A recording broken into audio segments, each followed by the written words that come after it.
Hi viewers, welcome to our channel. ప్రస్తుతం మనతో పాటు దాము బాలాజీ గారు సీనియర్ జర్నలిస్ట్ ఉన్నారు. వారితో ఒకసారి మాట్లాడదాం. సార్ నమస్కారం. సార్ నమస్తే. సార్ కొండా సురేఖ గారి పైన యాక్షన్ తీసుకోబోతున్నట్టుగా తెలుస్తుంది సార్ కాంగ్రెస్ అధిష్టానం. సో ప్రియాంక గాంధీ గారు కూడా రంగంలోకి దిగారు. అమల గారితో చర్చలు కూడా జరిగాయి, మాట్లాడారు అంటున్నారు. మరి ఎటువంటి యాక్షన్ తీసుకోబోతున్నారు, ఏం జరగబోతుంది అంటారు సార్? యాహ్! ఈ కొండా సురేఖ్ ఇష్యూ లడ్డూ తర్వాత కొండా సురేఖ్ ఇష్యూ పెద్దదయింది. అవును. 2 తెలుగు రాష్ట్రాల్లో. ఉమ్, అంటే మామూలుగా మనకి ఆంధ్రప్రదేశ్‌లో ఇటువంటి ఒక నీచ సంస్కృతి, రాజకీయ సంస్కృతి ఉంది. అంటే ఇక పర్సనల్‌గా వెళ్ళిపోయి స్త్రీలను వాళ్ళ ఇంట్లో వాళ్ళ స్త్రీలనంతా లాగడం, వాళ్ళకేవో అఫైర్‌లు ఉన్నట్టుగా అంటే మన ఊర్లల్లో కొలాయిల దగ్గర ఉండేవి ఇట్లాంటివి. ఆ కొలాయిల దగ్గర గొడవల్లో ఎవరెవరికి ఎవరు అఫైర్‌లు ఉన్నాయి ఇవన్నీ చెప్పుకుంటుండేవాడు. నేను కూడా మా ఊర్లో చిన్నప్పటి నుంచి చూసేవాడిని. అలాగా ఇప్పుడు ఏమైపోయిందంటే సోషల్ మీడియా కొలాయిల ప్లాట్‌ఫామ్ లాగా అయిపోయింది. ఇష్టం వచ్చినట్టుగా మాట్లాడడం. రాజకీయ నాయకులు కూడా అలాగే తయారయ్యారు. ఇందులో స్త్రీలకి పురుషులకి తేడా లేకుండా అయిపోయింది. అక్కడ రోజా లాంటి వాళ్ళని చూస్తే మనం ఎలా మాట్లాడుతుందో అలాగే ఇక్కడ కూడా ఇప్పుడు కొండా సురేఖ తయారైనట్టుగా మనకు కనబడుతుంది. తెలంగాణ రోజా ఆల్రెడీ అంటున్నారు ఆమెను.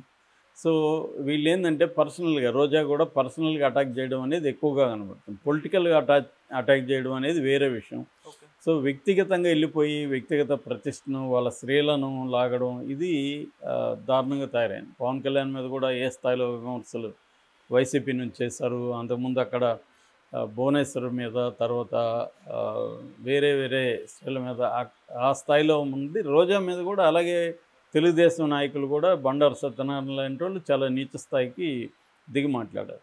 ఇప్పుడు ఆ కల్చరు ఇక్కడ కూడా వచ్చేసింది. ఎందుకంటే సోషల్ మీడియా అన్ని ప్లేసుల్ని ఏవన్ చేసేస్తుంది. ఈ స్పేస్ అనేది విర్చువల్ స్పేస్ అనేది దానికి సపరేట్గా ప్రాంతీయ స్పేస్ అనేది ఉండదు. ఆ, అన్నిటినీ సమం చేసేస్తుంది. అది ఇప్పుడు ఇక్కడ కూడా మొదలైంది. సో ఆమె తీవ్రమైన కామెంట్స్ నాగార్జున ఫ్యామిలీ మీద చేసింది. దాంతో ఆ తీవ్రత వల్ల లేకపోతే already Revanth Reddy cinema industry పట్ల చూపిస్తున్న ఒక దాన్ని ఏమనాలి, అహంకారం అనాలా లేకపోతే శత్రుపూరిత వైఖరి, మొత్తానికి ఆయన సినిమా ఇండస్ట్రీ పట్ల ఎందుకునో డే 1 నుంచి కూడా కొంత వ్యతిరేక వైఖరి కనబడుతుంది. నెగిటివ్ యాటిట్యూడ్ కనబడుతుంది. ఓకే. మనకి ఎక్కువగా చంద్రబాబుని చెప్పొచ్చు. సినిమా ఇండస్ట్రీలో చంద్రబాబు వెరీ వెరీ పాజిటివ్గా ఉండేవాడు. సినిమా వాళ్ళు ఏమడిగినా కాదనకుండా చూసుకునేవాడు. దానికి కారణాలు కూడా అంతకుముందు రామారావు ఉన్నప్పుడు ఆయన సినిమాటోగ్రఫీ మినిస్టర్గా కూడా పనిచేశాడు చంద్రబాబు. ఉమ్, కొంత ఆయన సినిమా ఇండస్ట్రీతో సంబంధాలు వ్యక్తిగతంగా కూడా ఉన్నాయి. తన సినిమా ఇండస్ట్రీలో పనిచేసిన వాళ్ళు మినిస్టర్లు అయ్యారు, అక్కడ ఎంపీలు ఎమ్మెల్యేలు అయ్యారు. కాబట్టి ఆయనకి ర్యాపప్ బాగుంది. ఆ తర్వాత రాజశేఖర రెడ్డి కూడా ఎక్కువగా సినిమా ఇండస్ట్రీతో అంత ర్యాపప్ లేదు. రాజశేఖర రెడ్డికి ఎన్నికల్లో కూడా ఆయనకి ఒక ధర్మవరం సుబ్రహ్మణ్యం, ఒక సిసి రెడ్డి, వీళ్ళిద్దరు తప్ప పెద్దగా ఎవరు ఆయనకి పనిచేసిన వాళ్ళు లేరు. ఓకే. ఆ తర్వాత జగన్కి అదే పరిస్థితి. ఒక పోసాని కృష్ణమురళి ఇట్లాంటి వాళ్ళు కొంతమంది కనిపిస్తారు. రోజా, వీళ్ళు తప్ప ఆలీ పెద్ద యాక్టివ్ కాదు. ఉమ్, పెద్దగా జగన్కి కూడా పనిచేసిన వాళ్ళు ఎవరు లేరు. అందువల్ల జగన్ కూడా కొంత సినిమా ఇండస్ట్రీని ఇబ్బంది పెట్టాలని ట్రై చేశాడు. అది కొంత ఇగోతో చేసినట్టుగాను మనకు కనబడుతుంది. ఎందుకంటే వీళ్ళెవరు నన్ను పట్టించుకోలేదు, వీళ్ళకి ఒక చిన్న షాక్ ఇద్దాము, మూసుకొని వస్తారు మన దగ్గరికి అన్నట్టుగా తను పిలిపించుకోవడం కనబడుతుంది. అయితే కేసీఆర్ పెద్దగా పట్టించుకోవాలి. ఆయన నెగిటివ్ పాజిటివ్ అనేది కాకుండా కొడుక్కి తర్వాత మినిస్టర్లకి వదిలేశాడు. తలసాని శ్రీనివాస్ యాదవ్. తలసాని శ్రీనివాస్ యాదవ్ ఇలాంటి వాళ్ళకు, తలసానికి అయితే సినిమా ఇండస్ట్రీతో దగ్గర సంబంధాలు ఉన్నాయి. ఆయన్ని బినామీ ప్రొడ్యూసర్ అని కూడా అంటారు. ఆయన బినామీ డబ్బులు వేరే వాళ్ళని బినామీలు పెట్టుకొని తను డబ్బులు పెడతాడని కూడా ఆయన మీద ఉంది. ఓకే. సో కాంగ్రెస్ వచ్చినాక రేవంత్ రెడ్డి బిగినింగ్ నుంచి కూడా కొంత హోస్టైల్ అంటారు, అంటే ఒక నెగిటివ్గా ఉంటున్నాడు.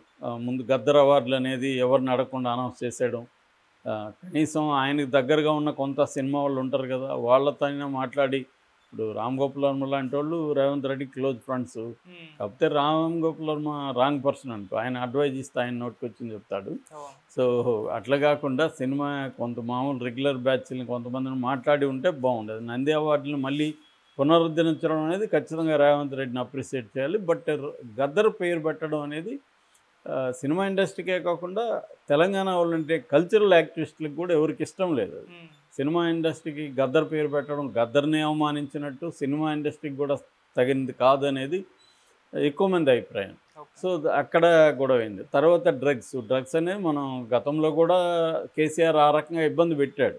చాలామందిని డ్రగ్స్ బ్యాచ్‌ని తీసుకెళ్ళడం.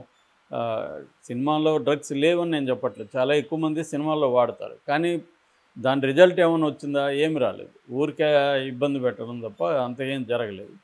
సో, దాని తర్వాత ఇతను డ్రగ్స్ మీద వార్ ప్రకటించాడు రేవంత్ రెడ్డి. అది పక్కకెళ్ళినట్టుగా కనబడుతుంది. ఈ మధ్య ఏమీ పెద్దగా ఇది లేదు. నిజానికి ఎక్కడ చూసినా ఇప్పటికీ కనబడుతున్నాయి. అసలు డ్రగ్స్ దొరకని రోజంటూ ఒకరోజు కూడా హైదరాబాద్‌లో లేదు. హ్మ్. సో, రేవంత్ రెడ్డివన్నీ కూడా ప్రారంభం ఆర్భాటం అంటారు. మామూలుగా తెలుగు వాళ్ళ మీదే ఈ కంప్లెయింట్ ఉంది. తెలుగు వాళ్ళు ఏది చేసినా ప్రారంభం ఆర్భాటంగా చేస్తారు, మళ్ళీ కంటిన్యూ చేయరని. రేవంత్ రెడ్డి వ్యవహారం కూడా ఒకటి అలాగే ఉన్నాయి. ఫోన్ అన్నారు. ఆ రోజు అమెరికా నుంచి తెచ్చేస్తారు ప్రభాకర్ రావు అని అన్నారు. ఇప్పటివరకు 300 రోజులైంది. ప్రభాకర్ రావు ఏమయ్యాడు? కనబడలా. ఇంకొక 2 నెలలు వస్తే 1 ఇయర్ అయిపోతుంది. సో, అది పక్కన పెట్టారు. ఆ తర్వాత విద్యుత్ స్కామ్ అన్నాడు, ఇరిగేషన్ స్కామ్ అన్నాడు. ఇవే ఏవో నడుస్తున్నాయి. ఇంకా ఎంక్వైరీ అంటేనే అది నత్తనడక అలా నడుస్తుంది. దాన్ని పక్కన పెట్టేశాడు. సో, మళ్ళీ హైడ్రా తీసుకొచ్చాడు. సో, ఇలాగా హైడ్రా పక్కన వెళ్ళి ఇప్పుడు మూసీ ప్రాజెక్ట్ అది వేరే, హైడ్రాకి సంబంధం ఉండాలి, అది వచ్చింది రంగంలోకి. ఇలాగా ఒక చేయడం అనేది మొదలుపెట్టాడు. ఈ క్రమంలో ఆయన సినిమా వాళ్ళకి యాంటీగా తన నిర్ణయాలు తీసుకోవడం, అసలు నాగార్జున విషయాన్ని తీసుకొచ్చిందే రేవంత్ రెడ్డి ఫస్ట్. నాగార్జున అంటే సమంతకి కేటీఆర్కి సంబంధం అనే యాంగిల్ని తీసుకొచ్చింది రేవంత్ రెడ్డి. అంతకుముందే రేవంత్ రెడ్డి ఆమె రకుల్ ప్రీత్ సింగ్కి కేటీఆర్కి సంబంధం అనే విషయాన్ని కూడా తీసుకొచ్చాడు.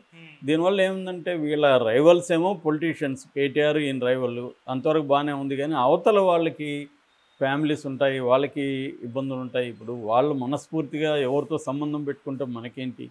ఇప్పుడు రకుల్ అనే ఆమెకో లేకపోతే ఇంకొక XYZకో ఎవరితో అఫైర్లు ఉంటే ఏంటి ప్రాబ్లం ఏంటి? అది వాళ్ళ వ్యవహారం. అది ఎట్లా మాట్లాడతాం మనం? సో, ఇలాంటివి తీసుకొని వచ్చి పబ్లిక్గా వాళ్ళ ఫ్యామిలీ, ఇప్పుడు ఆమె పెళ్లి చేసుకుంది ఈ మధ్యనే రకుల్. సో, ఖచ్చితంగా ఇబ్బందులు అవుతాయి కదా ఫ్యామిలీలో. ఎంత లేదని ఇవాళ సోషల్ మీడియా ఎక్కడికైనా వెళ్ళిపోతుంది. సో, అది రేవంత్ రెడ్డి ఒకసారిగా లేపాడు. అప్పుడు కానీ రేవంత్ రెడ్డికి ఏమన్నా ఎవరైనా గట్టిగా ఇదే అంటే ఆయన తగ్గుంటే ఇప్పుడు ఆమెకి అంత ధైర్యం వచ్చేది కాదు. రెండో యాంగిల్ అసలు రేవంత్ రెడ్డి ఈమెను రెచ్చగొట్టాడు అని కూడా ఆరోపణలు అయితే ఉన్నాయి. అది ఎంత నిజం తెలియదు. కానీ ఏదేమైనా నాగార్జున మీద కూడా రేవంత్ రెడ్డి కొంత ప్రత్యేకంగా కోపం ఉందని, అందుకని ఎవరిది పెద్ద వాళ్ళు ఎవరు కొట్టకుండా ఎన్కన్వెన్షన్ మాత్రం కూలగొట్టి దాన్ని పెద్ద సెన్సేషన్ చేశారు తప్ప పెద్దవాళ్ళది జోలికి ఆ తర్వాత ఆయన మాట్లాడుతున్నాడు తప్ప పోతున్నట్టయితే కనపడలేదు. సో, ఈ నేపథ్యంలో ఆమె మీద తీవ్ర వ్యతిరేకత, ఎప్పుడు లేనంత వ్యతిరేకత ఇండస్ట్రీకి వచ్చింది. అందరూ కూడా ఎక్స్ప్రెస్ చేశారు కూడా.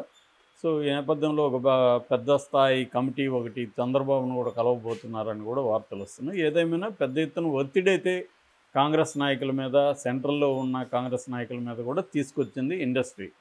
సో, ఇండస్ట్రీలో కొంతమందికి రాజకీయ నాయకులతో కూడా టాప్ బ్యాచ్తో అన్ని పార్టీల్లో కూడా సంబంధాలు ఉంటాయి.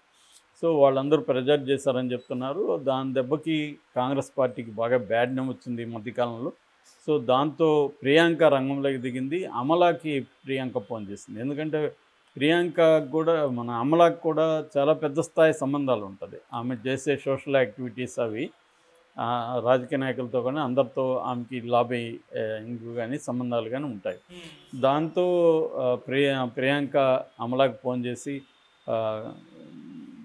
తప్పైంది మా వల్ల, మా కాంగ్రెస్ వల్ల అని ఆమెకి చెప్పినట్టుగా మనకి అర్థమవుతుంది. దాంతో రాజీనామా చేయమని రేవంత్ రెడ్డికి సూచించినట్టుగా చెప్తుంది. ఆమె దగ్గర రాజీనామా చేయించండి, ఒకవేళ రాజీనామా చేయనంటే బర్తరఫ్ చేసేసి పక్కన పడేద్దాము, ఇది ఒక సిగ్నల్ లాగా ఉండాలి, ఎవరంటే వాళ్ళు ఇట్లా వేసుకుంటే. ఇప్పుడు ఎందుకంటే సినిమా వల్ల ఇన్ఫ్లుయెన్స్ ఖచ్చితంగా రేపు రాజకీయాల మీద ఉంటుంది. రేపు పొద్దున వీళ్ళందరూ కాంగ్రెస్ రేవంత్ రెడ్డి మీద కోపంతోనూ ఈమె సురేఖ మీద కోపంతో కాంగ్రెస్కి యాంటీగా మారారనుకో, రేపు పొద్దున ఖచ్చితంగా వాళ్ళు బీఆర్ఎస్కి ప్రోగా క్యాంపెయిన్లు చేసే అవకాశం ఉంది, లేదా బీజేపీకి ప్రోగా క్యాంపెయిన్లు చేసి వాళ్ళు ఎలక్షన్ టైంలో వాళ్ళు కూడా వాళ్ళ ఇది ఉంటుంది కదా, ఖచ్చితంగా అది చేయగలుగుతారు. ఆ మేరకి రేవంత్ రెడ్డికి నష్టం అవుతుంది.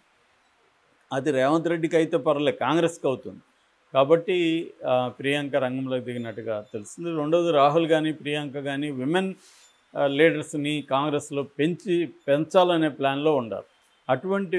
ఇటువంటి విమెన్ తయారైతే ఈమె కాంగ్రెస్ మనిషి కాదు, అన్ని పార్టీలు మారిన వ్యక్తి, ఒక బీజేపీలకు తప్ప అన్ని పార్టీలకి ఆమె వెళ్ళొచ్చింది.